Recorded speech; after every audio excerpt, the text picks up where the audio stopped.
भगवान श्री कृष्ण की कथा हिंदू धर्म की सबसे प्रसिद्ध और प्रेरणादायक कथाओं में से एक है।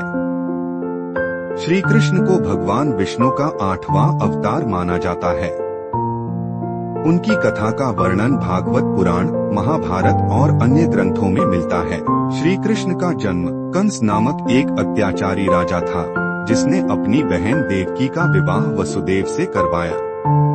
जब कंस को यह भविष्यवाणी हुई कि देवकी की 8वीं संतान ही उसकी मृत्यु का कारण बनेगी, तो उसने देवकी और वसुदेव को कारागार में डाल दिया और उनकी संतानों की हत्या करने लगा। जब श्री कृष्ण का जन्म हुआ, तब चमत्कारिक रूप से कारागार के दरवाजे खुल गए और वसुदेव उन्हें टोकरी में रखकर यमुना नदी पार कर गोकुल ले गए।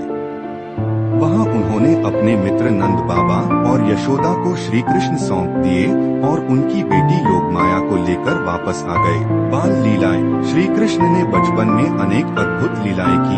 एक पूतना वध। कंस ने पूतना नामक राक्षसी को श्री कृष्ण को मारने भेजा, लेकिन श्री कृष्ण ने उसे मार डाला। 2. माखन चोरी। श्री कृष्ण बाल्यकाल में अपनी बाल सखाओं के साथ मक्खन चोरी किया करते थे, जिससे उन्हें माखन चोर कहा जाने लगा। 3. कालिय नाग का दमन। उन्होंने यमुना में कालिय नाग के फन पर नृत्य किया और उसे यमुना छोड़ने के लिए विवश किया। गोवर्धन पर्वत उठाना। एक बार इंद्रदेव के कोप से गोकुल में भारी वर्षा होने लगी।